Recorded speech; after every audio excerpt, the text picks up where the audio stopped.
集我们来聊天，聊的话题是什么？聊的话题是修行这件事情很奇怪，就是为什么要修行呢？比如说我们就过得好好的，然后在学校啊都好好的，然后出社会也好好的，就整个人生都好好的，那为什么要修行？修行这件事到底要干嘛的？但是有些人没有过得好好的，也都过得坏坏的。过得坏坏的。有很多人其实是过得坏坏的，所以想修行。我不知道大家看到的修行是什么，但是可能有一些修行是给人一种正面、放松、舒服、解脱的感觉。那现在你对修行有很深的体会啊？那在以前比较没有接触的时候，你觉得修行它是一个什么？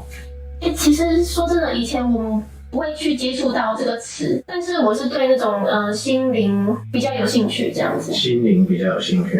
但是如果我以前听到修行这个词的话，我可能觉得说是像宗教和尚，会想到和尚，想到修行就想到和尚。对，其实以前我也对宗教没什么概念，可能就想到这些，但也不会想太多，就没有去接触。我接触的是心灵。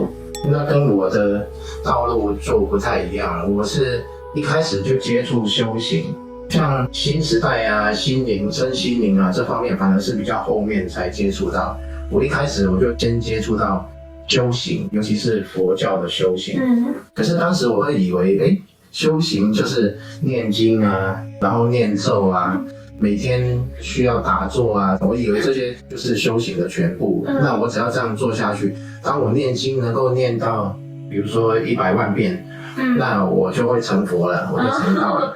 念得够多，然后就可以成功了。我还可以分享一个，就我刚接触心灵的时候，那个时候我家人知道，我有在接触心灵这些，我的家人也不知道这些是什么，他会把我接触的这些当作是怪力乱神啊，或宗教啊。家人就会问我说，你会不会出家当尼姑啊？好像老一辈的也对这些的概念就是，剃光头啊，吃素啊，穿袈裟啊之类的。其实我以前也这样认为，我以为继续修行下去，到了一个程度的时候，时间到了，差不多了，就去出家当和尚，这样子我的修行就会更精进，一日千里，然后很快的我就会开悟成佛。想法就是这样。但是对修行这件事情，慢慢越来越了解、体会的时候，才发现，好像不是这么一回事。在学生的时候做了很多事情，然后告诉我们应该这样做。然后出社会也告诉我们很多事情，应该这样做，应该这样做。然后到了你认为说你要跳出这个世界，然后要修行，然后要提升自己到更高的境界，又是告诉我们需要这样做，需要这样做。那其实整个体系就是从一个版本跳到另外一个版本，又跳到另外一个版本，那始终在那里做着一些事情。然后重复的做，人家告诉你说到最后就会怎样，然后我们就相信说最后一定会有一个圆满美妙的结果。对啊。就像告诉我们说你努力以后一定会出人头地，结果很多人在社会上也很努力啊，然后也没出人头地，也没升官发财，因为他不会显化。对，没错啊。修行也一样，然后接收到一些观念之后，然后就拼命念经啊，拼命念咒啊，然后到头来，奇怪，我的脾气还是一样，也没改啊，然后很多想法也跟以前是一样的，然后也没什么变化，就觉得这样一套，到底是什么才是真的所谓的修行，就会有很大的疑问。那其实以前是认为说，到底什么是修行，叫做修正自己的行为。就叫做修行。平常我们做人的行为是有问题的，然后就把自己的行为修正成然后正确的行为，然后就叫做修行。到最后才发现，好像不是这么一回事。当时我就想说，佛陀修行的一个过程，好像在暗示着我们什么？他的这个修行的过程就是离开了皇宫之后，然后寻找解决生命生老病死这些问题的办法，跟了很多老师去学习修行。他也修过苦行啊，很多东西他都修行，然后都修到最高的境界。这些修行都到底了，后来他发现，其实都没办法解决生命的问题，然后他才放弃了一切，然后坐在菩提树下。然后偏偏他全部都放弃的时候，却突然就顿悟了，然后就通了，然后就解决了所有的问题。这个整个故事让我觉得很奇怪。那既然有佛陀这个例子，这个故事，那为什么很多人都没有发现，都不知道？不是很明显吗？是很明显啊。但是我们因为会依循规律嘛，比如说我们要修行，那我们就会找一个寺庙啊，跟随一个老师啊，然后我们就照着他的方式来学习来做。这让我想到有一个说法是，你要朝着开悟，你要找到一个上师，对，这是正确的吗？对，必须要有个人帮你点出真正的修行是什么。因为在学校没有教，然后出社会也没有教，对，甚至我们看很多宗教，然后他讲修行，但是找不到，很难找到一个成功的人。那如果就是像寺庙是一个寻求解脱、教导解脱的一个学校，那么解脱的人到底在哪里呢？总会有毕业的一些人存在啊。但是自己都没有解脱，也甚至不知道什么是开悟啊，也没有解悟，那你要怎么找到上师啊？所以这个就变成瞎猫碰到死耗子，有点像宿世的缘分，然后你靠这个缘分，或者说走了很多冤枉路之后，然后才知道这些冤枉路是白走的，然后找到一条很好的道路。所以只能这样嘛，就是如果要修行，然后就必须要找到能引导开悟的上师，那但是你要碰到这个真正的上师，却又要先摸索一段时间。如果你一开始就能够碰到一个老师，能够指引你正确的道路，那真的是很有福气的事情。据我了解，大部分在修行的人，他都还没有这样的福气，并且自己能够知道什么是真正的修行，才容易去找到真正的老师。那是不是其实这个世界最先需要的是福气啊？对，应该这么说吧。我们从显化的角度来看这个事情，就是什么是真正的修行，你必须先知道，然后你显化自己，走到那个边缘，然后老师出现点你一下，然后你就有解脱的机会。其实刚刚讲这么多一大片，然后到底在讲什么？到底修行是什么？到现在都还没有讲出来。现在讲一下，让大家知道说，真正的修行它到底是什么？为什么会找不到？其实原因很简单，因为整个世界就是一个故事。我们如果在故事里面活着，进行故事里面的一切，包括念书啊、出社会啊、然后工作啊、修行啊。连修行在故事里面，它都只是一个故事而已。对啊，所有东西都是故事。像佛经说的，凡所有相皆是虚妄，所有能够辨识的，全部都不是真的。那在这个基础之下，如果我们知道说修行跟整个生活一点关系都没有，不管你生活的内容是什么，即使你认为你在修行，哇，我每天念经啊、念咒啊，做了很多事情啊。认为那是修行，那其实只是一种就是生命的活动。所有生命的活动跟修行其实没有直接的关系。所以佛陀到最后，他把所有的活动全部放弃了，他才找到一条路。原来我们自己本来就具足那个生命的本质，他就找到了那个生命的本质。讲到这，想到一件事，现在会有很多人说活在当下，活在当下这句话，如果由开悟者来说，就会是一个真理。那但是每个人的阶段跟领悟都不同，那层次都不同嘛，所以可能有人听到活在当下，那他的理解就是生气的时候生气，开心的时候就开心，那吃饭的时候就吃饭。我们本来就已经开悟了，那根本就不需要追求开悟啊。那他为什么要追开悟呢？其实不用啊，像我们本来就已经开悟了，只要好好过你的人生，然后体验生命的美好，就是开悟了。你不用去想什么要开悟不开悟，因为其实我们已经是开悟的了，活在当下就是开悟。好像很多人都是理解到这里。这句话其实是没有错的，但是它有一个很大的问题，它会有一个错误的引导。错误的引导的地方是在你如果把你的注意力注意着你在这个故事里面的身份，就像我把所有的注意力就关注在墨子所看到的这一切。所以墨子看到饭很好吃，那墨子就去吃，然后墨子想睡觉，然后就去睡觉。但是我这个注意力还是锁在这个身体上面，锁在我这个人格上面。在这样去过每一个当下的时候，我会发现说，我比较轻松了，然后以为这种轻松就是一种开悟，或者说以为这种轻松就是解脱，然后我就过得很好，我就认为说，我就是一个解脱的人或者开悟的人。不管怎样，其实这种状态只是一个比较缺乏去思考的那个当下，在每个当下我不要去想事情，我遇到什么我就在那个当下这样。这种当下其实还是在故事里面，因为在故事里面每一个当下，我就去做那个故事里面的活动或情节。那其实我还是困在故事里面，因为在每一个当下，我吃饭的时候吃饭，我以为吃饭的时候吃饭就是一个活在当下，其实我会对那个饭会有很多的解释跑出来。然后我会解释这个鱼排好不好吃啊，新不新鲜啊，今天吃起来有点油啊。我对这些跑出来的信念啊，那些信念就堆积成我人生的故事。真正的解脱是从故事里面解脱出来，而不是在每个当下我还是融入那个故事的解释。所以即使我不去想很多事情，然后在每个当下看鸟，不是看鸟，是听到鸟叫声，然后觉得很悦耳，我就听着，然后好舒服哦。我在这个当下没有想很多的事情，但是在这个当下我就这样听着，然后就过去了。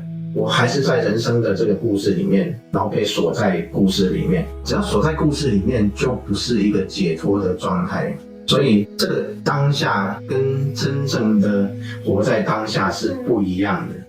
那不是有一句话叫做开悟是不可说的？从这个角度来讲，刚刚整个我们讲了那么久，修行到底是什么，然后就可以带入这个了。不可说，不可说。那老子是说道可道，非常道。道这种东西是没办法说明的，只要能说明的，它就不是真正的道。佛家讲的是言语道断，心行灭处，也就是说，我们言语啊、思维啊，都走到尽头了，没有办法再更进一步了。我们的意识、我们的心事、我们的信念，已经到了整个都没有办法去思维衡量的一个状态。那跟道家讲的就是一模一样的，这两个都同时在说明说，没办法去说，也没办法去思维，甚至没办法去辨识的那一个才是道，才是真正的生命的本质。这个就是为什么平常修行，不管你做什么都是没有用的，是因为你在做怎么做，你都是去辨识它，去思维它，你都还在你的思维辨识里面，你都有带着你的信念，整个就在故事里面。到底真正的修行是什么？其实就没有修行这回事。为什么？因为没有可以辨识的，没有可以思量的思维的，没有可以辨认的现象，这个东西才是修行，才是那个真正生命本质。所以它并不是修来的，它不是你做了什么然后就有了，它是在你整个故事以外。所以偏偏就是当我们放下所有的一切，都把它排除在外，我现在看到什么我都不去思量它，不去产生任何的信念。我在这个当下离开了信念的时候，没有用信念去看待现象的当下，这个当下它本身就在信念以外，就在故事以外，它就已经是解脱。所以这个当下才叫做活在当下，不是在故事里面活在当下，那个当下就不太一样。你刚刚讲的这些会太深吗？这些讲的会有一点深，但是稍微摸到那个生命真相是什么呢？在这当下完全彻底离开信念，对，是不是就听不懂别人在讲什么？完全听不懂别人在想什么，完全不知道我看到了什么，就不知道。一知道我就在故事里面，那一不知道我就在故事外面。所以为什么我们怎么修行都没有用？我们总在知道里面。我知道我修的不错，我知道我念的经是有什么作用。知道的太多了。对，知道的太多了。你知道的太多了。你知道的太多了，被那个知道绑住了。对啊。在佛教里面有一句话叫做所知障，就是你所知道的其实全部都是障碍，障碍你看到了真实。就有一个说法是，菩萨的知道是拿来渡人的。那这样不会很矛盾吗？他本身安住在不知道的状态，但是他为了要渡人，他就把过去的信念拿来用。至于对方会因为哪一个信念而受到启发，能够保持在没有信念，这个引导就是菩萨在做的事情。他本身是安住在没有信念的状态，但是他却看到自己，看到别人，然后去产生了信念。那个信念是被他看到的，他安住的地方是没有信念的，也就是他在故事以外去看故事。那可能在故事里的人应该也没办法理解这样的一个境界，没办法理解，只能当做故事听这样。对啊，你说懂了，其实真的不懂，没办法懂，没办法去理解，其实就正好是在理解之外。所以刚刚讲的什么那些，就是当做故事听这样。没错啊，讲了那么久，其实都是故事。但是有一个重点，就是告诉各位，其实没有修行这一回事。你如果把修行当作一回事的话，那你就会困在那一回事里面，不得解脱。所以我们就不要追求开悟了吗？耶，哇，不追求，不追求开悟，你也不会去追求人生其他的东西。就是你如果说我不追求开悟了，我来追求金钱。对，有些人说为什么要追求开悟呢？开悟根本就不需要追求啊，我们已经开悟了。然后但是他还是就开始就想要困在某种想要经营家庭啊，想要环游世界啊，然后想要工作赚钱，然后当一个好人，然后为社会贡献，哇，好多故事哦。对啊，有人就会当一个好的修行人，对啊，他就变成一种故事。今天我们只是像闲聊一样去带出，其实千万不要把修行当作一回事。你把修行当作一回事，它就变成了一个故事。你在故事里面，你不可能跳出故事以外。我们要解脱，是从人生整个故事跳出来去解脱。你不管在人生里面任何信念，都是一个把你困在故事里面的元素。所以包括修行这一回事，也是把你困在故事里面的一回事。不是说修行它是一个错误的，它只是一个阶段而已。你到了一个阶段，你就该放下了。你不要抱着那个修行，哇，我在修行，我永远修行。你永远修行，你就永远在修行的故事里面困在那里，永远的打转，然后跳不出来。所以佛陀为什么在最后把一切修行全部都放下，就是因为到了那个阶段，连修行这回事都要完全放下，它只是一个故事性。这段话应该是讲给某部分可能想开悟，然后修行修了很久的那种老修行人听的。那可能他们就差那临门一脚，像佛陀一样放下。前面的佛陀的演绎就是告诉大家，其实不用像佛陀这样走一段很长的冤枉路，然后才到最后放下。当下你把人生整个故事，包括连修行都放下来，就已经解脱了。他要实现的是这样的一个东西。不过是不是还是有些人会经历一些过程？就我已经开悟啦，我不用追求修行，然后追求人生故事这样。人生故事才有那个角色嘛。那角色是谁？比如说角色是墨子，墨子是一个角色。那墨子如果开悟的话，那墨子就是故事里面的一个角色，所以角色不可能开悟啊。那但是故事外又没有角色，那根本就没有开悟的人。